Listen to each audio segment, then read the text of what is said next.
오늘 말씀 중심에서 하나님의 뜻대로 되도다 라는 제목의 말씀 증거합니다. 예수를 제대로 믿는 사람들 치고 하나님의 뜻대로 되기를 원치 않은 사람은 아무도 없습니다. 다 우리가 기도할 때도 주의 뜻대로 이루어지기를 바랍니다. 주님의 기도문에도 그렇게 나와 있고, 그런데도 하나님의 뜻을 따라서 우리가 살지를 못하는 경우가 너무너무 많습니다.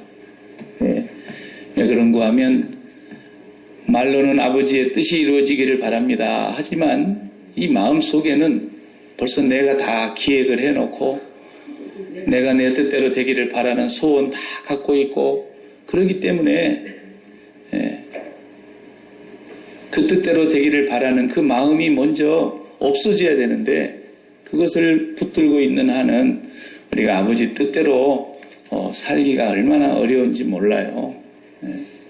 그래서 우리가 아버지 뜻대로 기도를 하지만 어떤 경우는 아버지의 뜻과는 또 전혀 상관이 없이 내 생각에 내 뜻에 맞춰서 우리가 하나님 앞에 기도를 하게 되는 경우도 참 많습니다.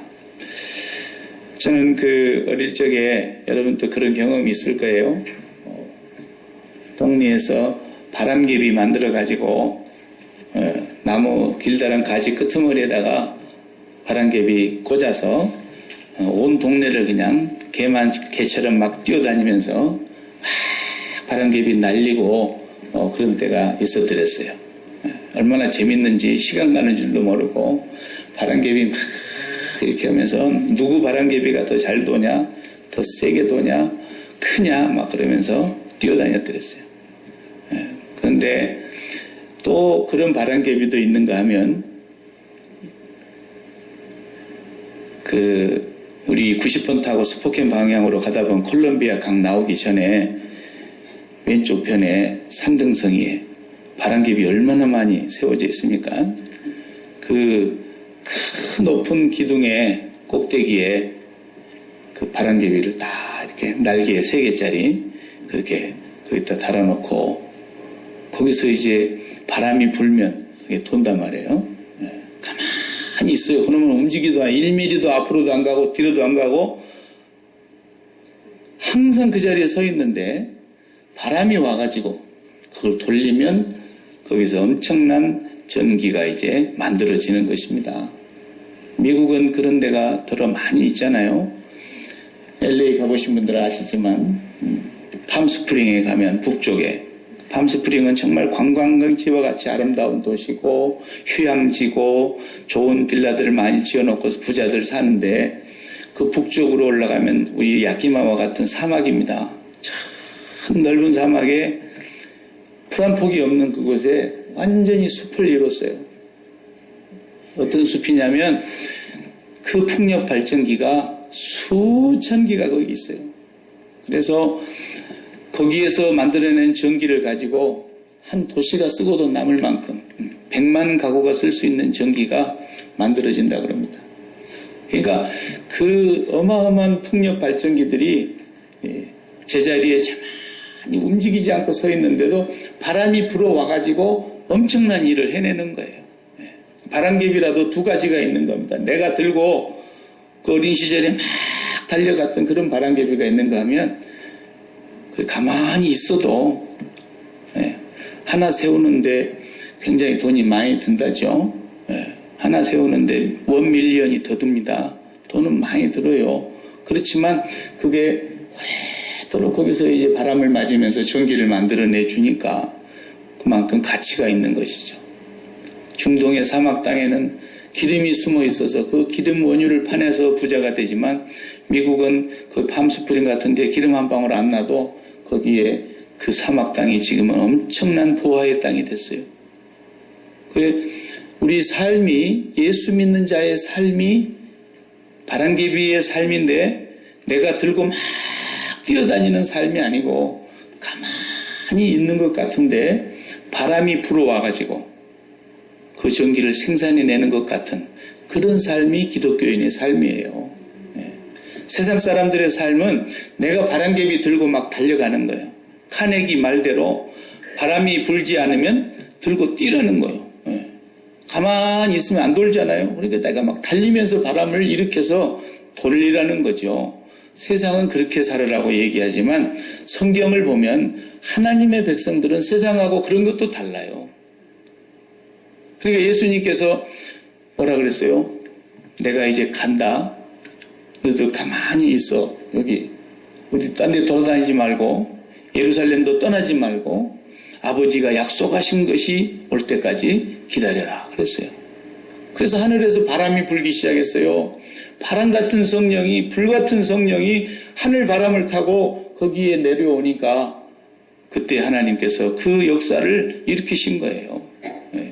예수 믿는 사람의 삶은 내가 죽기 살기로 뛰는 삶이 아니고 내가 뛰는 것 전에 하늘 바람이 내려와가지고 그 바람을 받아서 내가 살아가는 힘을 얻는 거예요. 그게 예수 믿는 사람의 삶이라는 거예요. 사무엘 하를 우리가 이제 계속해서 보아나가면 그걸 우리가 배울 수 있어요. 다윗이 그렇게 살았어요. 다윗이 평생을 사는 동안에 자기가 바람을 일으킨 적이 한 번도 없어요. 다윗은 가만히 있는 것 같은데 하늘 바람이 불어서. 그러니까 다윗이 시편을 기록하는 그 시편 1편에 1절부터서 뭐라고 나옵니까? 복 있는 사람은 그렇게 나와요. 시편 전체의 주제라고 해도 과언이 아니에요. 복 있는 사람은 어떤 사람이냐? 개발처럼 온 사방을 갈고 뛰어다니고 내 발로 뛰는 것이 복 있는 사람이 아니고 시냇가에 심겨진 나무와 같은 사람이다. 거기서 움직이지 말라는 거예요. 지난주에도 제가 주업이 뭐냐라는 걸 얘기했고 우리는 직업 없는 사람이 한 사람도 없다고 제가 얘기했어요. 직업 있는 사람도 부업을 갖고 있는 것이지 주업이 아니에요. 직업 없는 사람도 부업이 없는 것이지 직업이 없는 게 아니에요. 예수 믿는 사람은 부업이 전부가 아닙니다. 진짜 주업이 물가에 심겨진 나무가 되는 거예요. 여호와는 우리의 생수의 근원이시라 그랬어요. 그분과 관계를 맺고 그분에게 뿌리를 내리고 그분 안에 거하고 그분과 연합하는 그것이 제일 중요한 것이라는 것을 다윗은 어린 시절부터도 배웠지만 사울 왕에게 쫓겨다니면서 처절하게 배운 거예요. 삶으로 배웠고 그는 피 흘리기까지 배웠어요. 아, 내가 백방으로 뛰어도 안 되는구나. 결국은 하나님의 뜻대로 되는 것을. 그 사울 왕은 그걸 모르니까 지가 백방으로 뛰어다니면서 다윗을 왕이 안 되게 만들어 보려고 별 희한한 짓을 다 하고 너무 추접한 짓을 다 하고 너무너무 간사한 일들을 행하고 너무너무 거짓된 일들을 행하고 그리고 안 돼서 군대까지 동원했지만 하나님의 뜻대로 되는 거예요. 사울은 죽고 그 왕자들도 셋이나 죽고 그 왕국이 소멸돼 버리고 말았어요. 하나님을 믿는 백성의 삶은 내가 바람개비를 바람을 일으켜서 뛰어다니는 삶이 아니라는 거예요. 그렇게 살려면 살아봐요. 절대로 아니라는 거예요. 근데 사람들이 그 하나님을 못 믿는 거예요. 내가 뛰어야 되는 줄로 알고 내가 안 뛰면 망하는 줄 알지만 아닙니다. 우리는 거기 스프링필드에 서 있는 그 풍력 발전기처럼 가만히 서 있는 것 같은데 거기서 엄청난 전기가 발생이 되는 것처럼 하늘 바람을 받으면 우리가 살 수 있다는 거예요. 네. 그것을 지금 다윗은 철저히 깨달은 것입니다. 우리가 사무엘 2장, 3장, 4장 앞으로 보면은 정말 피비린내 나는 싸움이 일어나요. 4장까지. 너무너무 안타까운 죽음이 일어납니다. 이제 사울 왕이 전쟁터에서 자결함으로 끝났고 또 블레셋에게 칼에 맞았던 왕자 세 아들이 다 큰아들, 둘째 아들, 셋째가 다 죽었어요. 그리고 나니 사울의 왕국 끝장난 거죠. 넷째 아들이 있었어요. 막내 아들 이스보셋이 있었는데 이 이스보셋을 사울 왕의 최측근이요 군대 장군이었던 아브넬이 이 이스보셋 넷째 아들 왕자를 데리고 벌써 도망가가지고 자기들끼리 왕의 취임식을 했어요. 그래가지고 북쪽 이스라엘 나라가 없어지지 않은 거예요, 지금. 마하나임으로 도망을 가서 거기서 나라를 세웠습니다.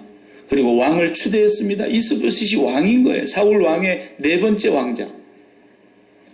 그 다윗은 오늘 본문의 1절부터서 보십시오. 이제 사울 왕이 죽었으니까 자기를 죽이려고 하는 적이 없어졌어요. 그러니까 올라가는 건 너무 당연한 얘기인데 물어보고 가는 거예요. 이거 보세요. 자기 동네, 자기 고향이고 자기 땅인데 왜 못 갑니까? 그런데 오늘 본문에 분명히 1절에 물어봅니다. 그 후에 다윗이 여호와께 여쭈어 아뢰되 내가 유다 한 성읍으로 올라가리까? 올라가라. 그랬어요. 올라가면 또 될 일이고 올라간들 그 손바닥만한 땅에 그거 뭐 모르는 데가 어디 있어요? 가고 싶은 데 가고 살고 싶은 데 살면 되는데 그런데 어디로 갈까요? 그것도 물어보는 거예요. 그러니까 하나님께서 헤브론으로 가라. 그러세요. 헤브론으로 올라갑니다. 다윗은 철저하게 하나님과 관계하는 이 주업을 놓치지 않는 거예요.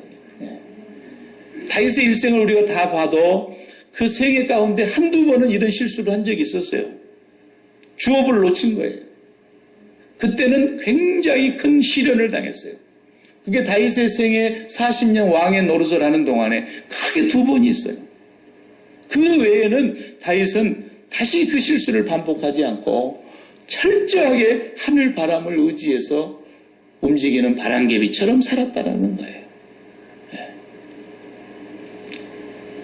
그런데 2장에서 3장, 4장까지 전쟁이 나옵니다.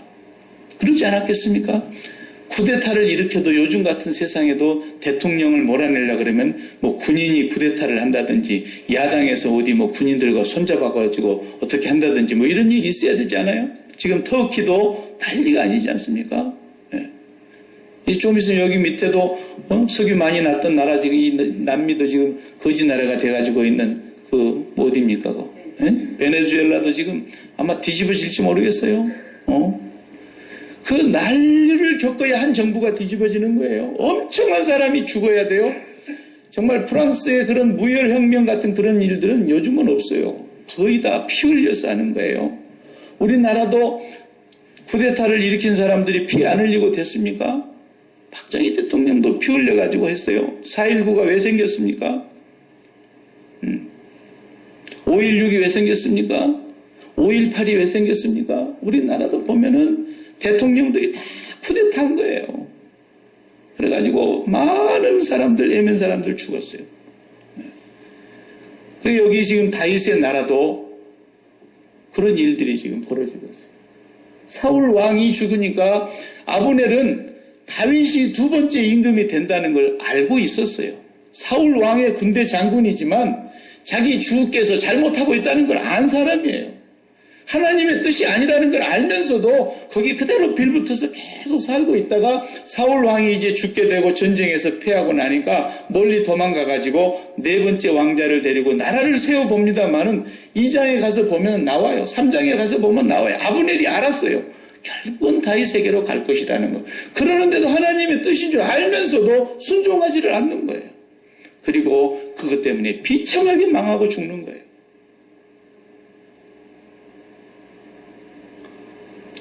(1년이) 지나도 다윗은 유다 사람들의 왕입니다. 유다 한 지파의 왕인 거예요. 12지파가 있는데 10년 넘도록 쫓겨다녀가지고 이제 왕위에 올랐나 싶었는데 한 지파, 단지 자기 동족 유다만 다윗을 왕으로 옹립했지 나머지 11지파는 여전히 사울을 따라가고 있는 거예요. 이스보셋이 왕이라는 거예요. 사실 이스보셋은 그냥 바지 왕이죠. 바지 사장이라는 말이 있는 것처럼. 꼭두각시예요. 아브넬이 실질적인 권세는 다 행하고 있는 거예요. 아브넬이 큰 소리 치면 그냥 이스보셋은 벌벌벌 떨었다 그랬어요. 말 한마디도 못하고. 그래서 2년이 지나도 3년이 지나도 4년이 지나도 다윗을 왕으로 인정을 안 합니다. 북쪽 이스라엘이. 그러던 세월이 흘러가는 어느 날 다윗의 장군과 죽은 사울 왕의 장군 아브넬이 전쟁을 합니다. 네가 이기나 내가 이기나 과연 다윗이 왕위로 올라가느냐, 아니면 우리 사울의 후손이 이스보셋이 왕이 되느냐 해보자라는 것입니다. 근데 여기에 다윗이 일체 개입을 하질 않아요. 다른 때 같으면은 내 일인데, 내 왕권을 확립하는 일이고, 한 지파밖에는 나를 인정하지 않는데 11지파도 내 앞에 와서 다 무릎을 꿇고 다윗 왕이여 해야 될 텐데, 다윗이 그러면 뭔가 좀 해야 되지 않아요? 아무것도 안 해요. 그 부분에 대해서는 기도도 안 해요, 다윗이. 그런데 밑에 사람들이 생쇼를 하는 거예요. 난리를 치는 거예요. 그래서 이제 요압이 군대를 이끌고, 그 다음에 사울의 군장이었던 아브넬이 군대를 이끌고, 기브온 연못을 가운데 두고 양편으로 딱 진을 치고 서 있는 거예요. 우리가 오늘 다 읽지 않았지만 이 장의 내용이 그것입니다. 전쟁을 해야 되겠는데 뭐 명분이 있어야죠. 전쟁도 전쟁할 맛이 나야 전쟁을 하는 것이지 괜히 밥 먹고 와서 할 수가 없잖아요. 전쟁이 안 되는 거예요. 그러니까 두 장군이 나와가지고 제안을 합니다. 먼저 아브넬이 그러죠. 야, 전쟁하기 전에 우리 한번 12사람씩 뽑아가지고 대표로 한번 싸워보게 하자. 피를 봐야 전쟁을 하거든요. 그 12사람씩 양쪽에 대표를 뽑아가지고 딱 내보내가지고 12사람이 꼭 축구선수들 두 팀이 스포츠 하듯이 말이죠. 두 줄로 나란히 서가지고 마주보고 서로 머리채를 잡고 칼을 뽑아가지고 누가 죽이는가 실험해봤어. 푹 찔러갔어. 저 사람도 나를 찌르고 나도 저 사람을 찌르고 12명이 각자 다 찔르니까 24명이 한 자리에서 쓰러져 죽었어요. 무슨 이런 전쟁이 있습니까? 전쟁이 아니에요. 완전히 전쟁 노름이죠. 장난이죠. 피 흘려서 쓰러지는 그 24명이 꼬꾸라지는 모습을 보니까 피를 보면서 와 하고 전투가 일어나는 거예요. 그때부터. 그래가지고 그냥 양쪽 군대가 그 연못을 가운데 두고 이제 싸움이 붙었습니다. 한참 맹렬한데 다윗의 그 부하였던 요압 장군이 이끄는 그 군대가 이제 이기는 거예요. 그러자 이제 도망가지 않겠습니까? 뿔뿔이 흩어지지 않겠습니까? 근데 이 요압 장군은 삼형제입니다. 삼형제가 다 전쟁터에 나갔어요.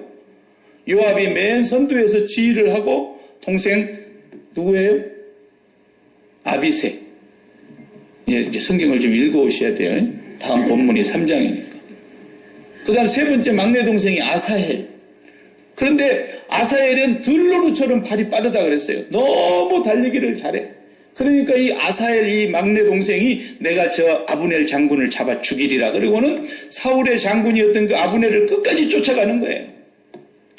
쫓아가다가 힘이 딸리지 않겠습니까? 그런데 끝까지 쫓아가니까 뒤를 돌아보니 이놈 요압의 동생이 쫓아오는 거예요. 아브넬 장군이 야 누냐 이렇게 막 쳐다보니 아사헬이구나. 그러니까 나 아사헬이다. 그러면서 막 쫓아가니까 야 오지 마라. 나 쫓아오지 마라. 내가 어떻게 너를 죽이겠냐. 너를 죽이고 내가 너 형님 얼굴 어떻게 보겠냐. 쫓아오지 마. 정 누구 하나 죽이고 싶으면 좌쪽이나 우쪽에 쫓아가서 우리 병사 하나 죽이고 옷을 벗겨가든지 할 일이지 나는 쫓아오지 마라. 그리고 계속 도망을 가는데도 아사헬이 끝까지 쫓아갑니다. 그러자 그 아브넬이 창을 들고 있다가 뒤에 쫓아오는 요압의 막내 동생 아사헬을 그냥 창으로 찔러버리잖아요. 창이 앞으로 찔려서 등 뒤로 나왔더라 그랬어요. 그 자리에서 꼬그라져 죽었어요. 쫓아오지 말라고 할 때 가지 말아야지 까불다가 그냥 죽은 거예요.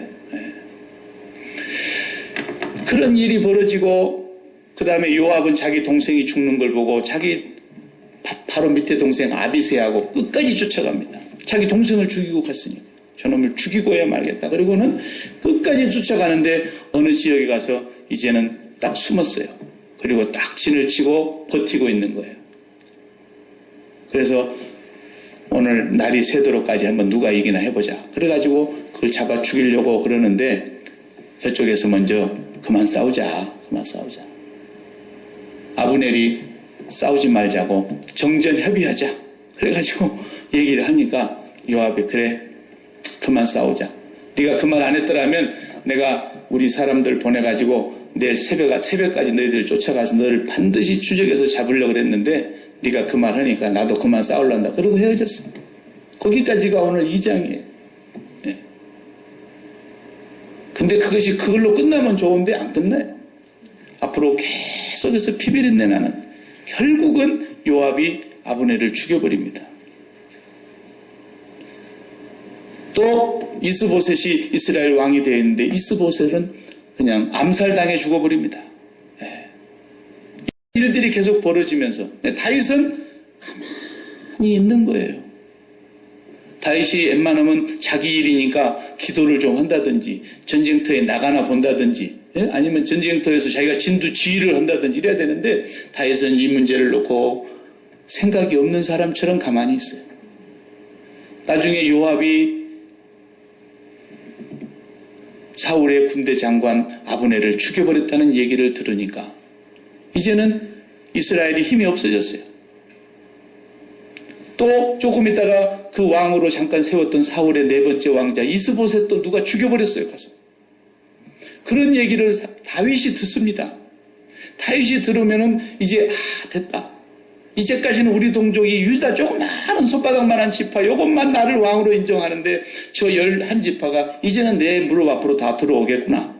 이런 생각이 들고 다윗이 마음이 좀 놓이지 않겠어요? 아니에요. 이스보셋 왕자를 죽인 그 사람들을 다윗이 잡아다가 자기는 칼을 안 써요. 저 죽여라 명령만 내리는 거예요. 사울의 네 번째 왕자를 죽였다 그래서 그 두 사람이 들어가서 죽였거든요. 쟤들 잡아다 죽여라. 옛적에 사울 왕 기름 부음을 받은 사울 왕을 죽인 아말렉 군사도 지가 여호와의 기름 부은 자를 죽이는 것을 두려워하지 아니하고 행하였기 때문에 내가 죽였던 것처럼 이것들도 죽여라. 오늘 죽입니다. 요압이 아브넬을 죽이고 왔는데 그 소리를 듣고서는 차마 자기의 가장 신복이니까 요압은 못 죽여요. 다윗이. 그런데 다윗의 왕조가 끝날 무렵에 솔로몬에게 유언을 하면서 뭐라 그래요? 솔로몬 왕 보고 네가 죽기 전에 요압은 반드시 처치해라 그랬어요. 자기 신복인데. 여러분 이거 보세요. 다윗은 요압 때문에 너무 많이 피를 흘려서 하나님께서 성전 짓는 것도 허락지 않으셨어요. 요압은 다윗을 위해서 자기가 했다고 생각했지만 하나님은 그걸 기뻐하지 않았어요. 사실 보면은 다윗이 전쟁하지 않아도 11지파가 그대로 자기 앞으로 돌아오게 돼 있었어요. 아브넬이 죽음을 당해서 돌아온 게 아닙니다. 아브넬이 다윗 앞에 은밀하게 와서 다윗 왕에게 그랬어요. 당신이 이스라엘 지파의 왕이 된다는 사실을 저는 알고 있습니다. 제가 11지파를 다 데리고 왕께로 오겠습니다. 그랬어요. 그랬으니까 다윗 왕에게 자기 입으로 와서 이 시를 짓고 했고 다 그렇게 하겠다고 언약을 맺었어요. 그랬는데 왜 그런 아브넬을 요압이 죽여버리냔 말이에요. 자기 동생 죽였다고. 다윗은 끝까지 자기의 왕조를 칼로 세우지를 않았어요. 자기 왕권을 지키기 위해서 뭔가를 꾸미질 않았어요. 그러니까 나중에 아브넬의 장례식을 사울이 상해를 붙잡고 따라가면서 얼마나 웁니까? 여러분 생각해 보세요. 사울 왕의 군대 장관이었고 사울이 자기를 죽이려고 10년 동안 잡으러 다닐 때에 자기를 잡으려고 앞장섰던 아브넬 장군이 자기의 신복 요압에게 죽임을 당했다고 하는 그 사실 앞에서 그 장례식을 하는 날 상해 앞에서 그렇게 울면서 따라갔어요. 다윗 왕이. 그러니까 이스라엘 11지파가 다윗 왕이 음모를 꾸며가지고 우리 장군을 죽인 것이 아니었구나. 온 백성이 다 안 거예요. 처음에는 오해했죠. 세상에 11지파를 다 데리고 가서 자기 앞에 무릎을 꿇겠다고 얘기를 했는데 어떻게 죽일 수가 있단 말입니다. 다윗이 죽인 줄 알았어요. 아니었어요. 장례식을 하는 날 다윗의 모습을 보니까 아니었어요. 이스보셋을 죽였다고 와서 상 받을 줄 알고 다윗 앞에 고려 이스보셋은 머리를 잘라갖고 왔다 그랬잖아요. 그리고 머리를 다윗 왕 앞에 갖다 내놓으면서 내가 당신의 원수의 아들을 죽였습니다. 그런데 다윗이 그것을 칭찬하지 않고 그 사람들을 죽였다니까요. 다윗의 나라, 메시아의 나라의 그림자입니다. 예수 그리스도가 와서 통치하는 나라, 칼을 쓰면 칼로 망한다는 것을 철저하게 예수님처럼 다윗이 그걸 지키려고 했던 사람이에요. 그것을 끝까지 방해했던 사람이 요압이었어요. 솔로몬아, 네가 죽기 전에 요압은 절대로 편히 죽게 내버려두지 마라 그랬어요. 그만큼 요압은 충성한 것 같은데 아니라네요. 지 혼자 바람개비 들고 온 동네방네 뛰어다니는 삶을 살았던 거예요. 하나님이 그를 통해서 다윗의 나라를 세운 게 아니라는 거예요. 다윗의 나라는 그냥 한자리에 박혀있는 바람개비처럼 풍력발전소처럼, 그럼에도 불구하고 하나님이 그 나라를 만들어 가셨어요. 반드시 하나님의 뜻대로 되는 것입니다. 우리가 먹고 사는 일, 우리의 몸뚱아리 건강 관리하는 일, 우리 자식 키우는 일, 우리 사업하는 모든 일들에도 하나님의 뜻이 있습니다. 시편 139편에 다윗이 그렇게 노래했지 않습니까? 땅이 생기기 전, 바다가 생기기 전, 하늘이 생기기 전, 창조 전에 이미 하나님께서 내가 모태에 지음 받기도 전에, 내 장부를, 조직을 내 어머니 모태에 짓기도 전에 하나님께서는 나를 아셨고 그랬어요. 우리의 모든 삶이 그분의 손 안에 있고 그분의 계획 안에 있고, 심지어는 마귀들이 하는 일까지도 하나님의 뜻은 아니지만 하나님의 섭리 속에서 허락하심 안에 있는 거예요.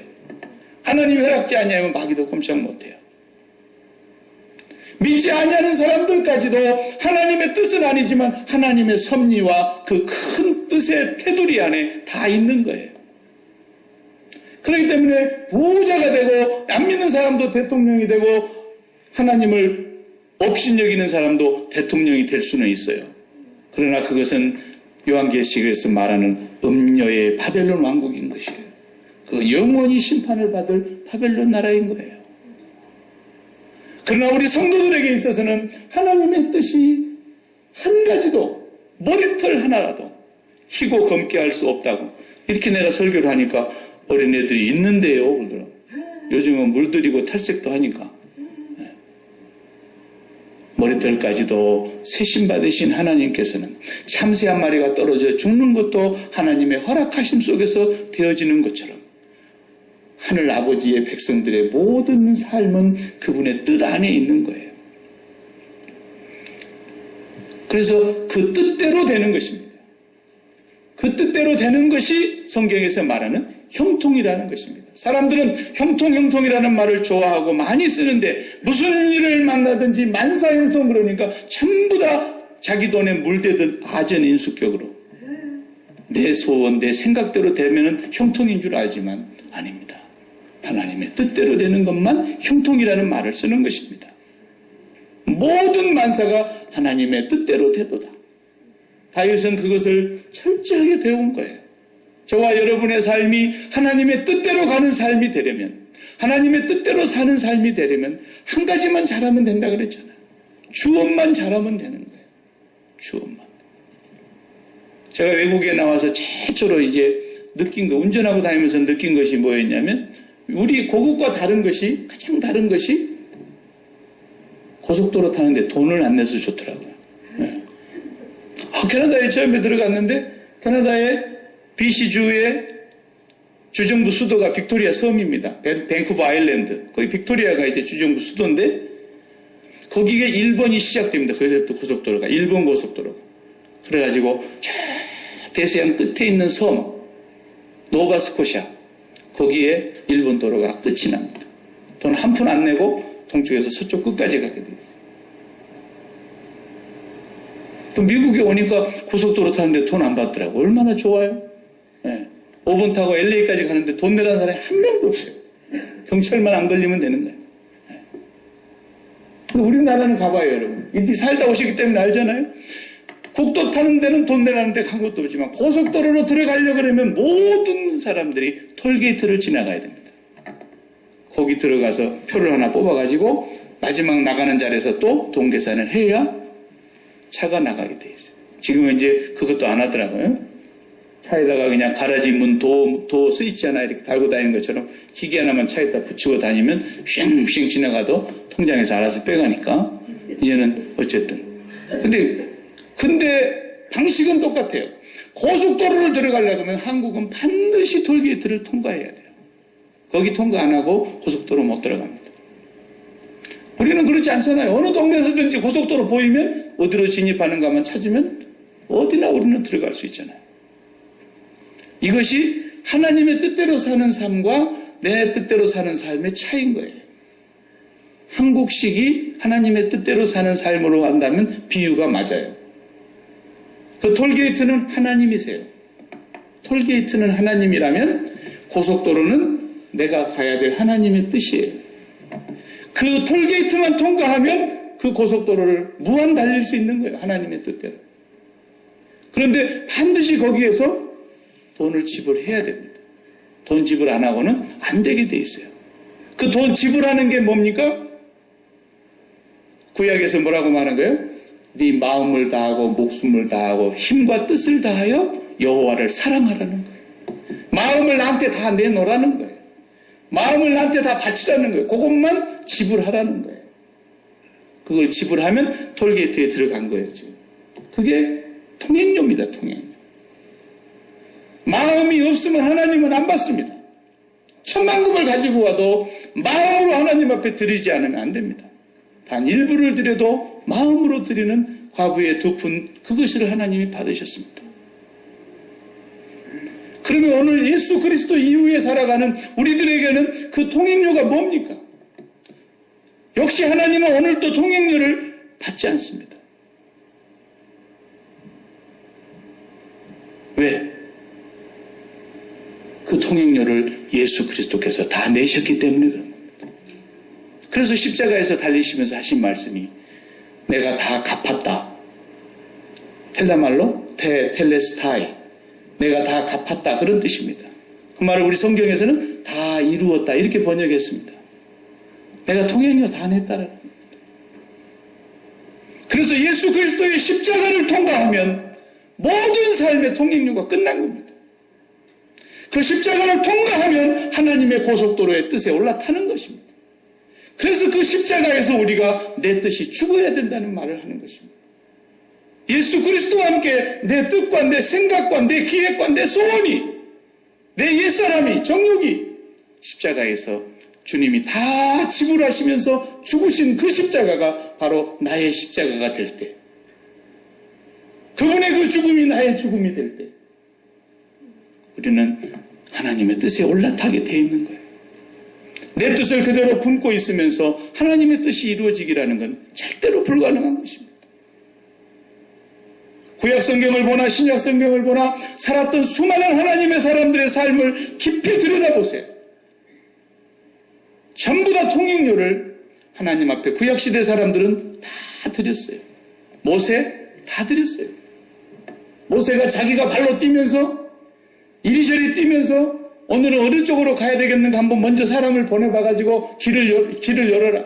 그런 게 한 번도 없었어요. 오히려 하나님께서는 모세가 지금까지 신고 있었던 그 이력서, 신발 리자 이력서 그 신발을 벗어라 그랬어요. 이제부터 내가 네 가는 길대로 안 간다. 네 걸었던 그런 경력, 네 그런 능력, 네 그런 학문, 그런 것으로 내가 일하지 않는다는 것입니다. 내 신발을 벗어. 그리고 하나님께서 고 그러면 가고 스탑 그러면 멈추는. 그는 하나님의 톨게이트를 통과하고 하나님의 길로만 갔던 사람입니다. 여호수아도 마찬가지입니다. 요단강을 건널 때도 그랬고 여리고성을 무너뜨릴 때도 그랬고 다윗이 지금 그런 삶을 우리에게 보여주고 있는 것입니다. 그래서 예수 그리스도의 그림자요 그리스도의 조상이라고 성경은 다윗의 자손 예수 그리스도라고 얘기하고 있지 않습니까? 예수 그리스도께서 그 길을 완성하셨습니다. 하나님의 뜻대로만 걸어가셨습니다. 주님은 이 땅에 사시는 동안에 아버지하고만 교제하셨습니다. 창세전에 아버지와 나와 함께 누리던 그 영화를 이 땅에 오셔서도 항상 아버지가 예수 안에, 예수가 아버지 안에 계셨다 그랬습니다. 아버지께서 하시는 일을 보지 않고는 아들 스스로 할 수 없다고 말했습니다. 내가 하는 말은 내 말이 아니라 내 아버지께서 내 안에 계셔서 이르는 말씀이라고 하셨습니다. 모든 것이 아버지의 톨게이트를 통과해서 아버지를 바라보고 아버지의 고속도로로만 걸어갔던 그 길. 그래서 주님은 거기에서 다 이루었다 이러신 것입니다. 우리 보고 뛰어다니라 그런 것이 아니고 우리가 다 이루어놓은 그 길을 들어서라는 것입니다. 거기가 우리 톨게이트예요. 그 길로 들어서면 아버지의 뜻대로 갈 거라는 것입니다. 그래서 이제부터서는 주님 뜻대로 살기로 했네. 주님 뜻대로 살기로 했네. 십자가 보고 죽기로 했네. 십자가 보고 죽는 거예요. 날마다 죽는 거예요. 사도 바울이 그 날마다 죽는다는 말이 보통 말씀이 아니에요. 이미 그분은 하나님의 톨게이트 안에 들어가서 사는 거예요. 그 길이 어떤 길이든지, 매를 맞는 길이든지 40에 감한 매를 5번을 맞았다 그랬잖아요. 그 길이 풍랑을 만나서 배가 파손되는 길이든지, 그 길이 감옥에 들어가서 억울하게 채찍을 맞는 길이든지, 그는 그 길이 형통한 길이라고 믿었어요. 하나님의 뜻이 이루어지는 길이라는 걸 받아들이고 인정했어요. 그래서 살든지 죽든지 내 몸에서 그리스도만 존귀케 되기를 바란다 그랬어요. 그런데 하나님께서 그 길을 다 이루어 가신단 말입니다. 사랑하는 성도 여러분, 여러분이 살아가는 개인 생활, 여러분의 가족이 살아가는 생활, 우리가 이민 땅에 와서 이 미국에서 삶을 영위해가는 앞으로 남은 미래의 생활, 그리고 우리의 자녀들이 펼쳐나갈 다음 세대의 생활, 바람개비처럼 들고 뛰는 삶이 아닙니다. 하나님을 바라다보고 주업이 무엇인가를 놓치지 마. 언제나 하나님께서 우리에게 향하신 뜻이 계시다는 것을 한순간도 놓치지 마. 그래서 십자가를 바라다볼 때마다 거기서 내 뜻이 죽고 내 생각과 내 기획이 다 끝나고 오직 이제는 살든지 죽든지 이제는 나를 위해 사는 것이 아니라 나를 위해 죽었다가 다시 사신 그리스도를 위하여 사는 삶이고 이제는 내가 사는 삶이 아니라 예수 그리스도를 믿는 그 삶, 내가 그 심장을 예수께 바치는 그 삶을 우리가 이제 살아가야 된다는 것입니다. 그럴 때 하나님은 우리를 당신의 고속도로 위에 올려놓으실 것입니다. 다윗은 그걸 철저하게 배웠고 이제는 왕이 되면서도 자기가 그 왕자를 더 왕의 자리를 넓히고 세력을 굳히기 위해서 자기의 힘으로 칼을 뽑아서 원수들을 굴복시키지 아니하였어요. 하나님은 다음 주일 보면 알지만 저절로 11지파가 다윗 앞에 와서 무릎을 딱 꿇게 하십니다. 하나님의 역사가 그렇습니다.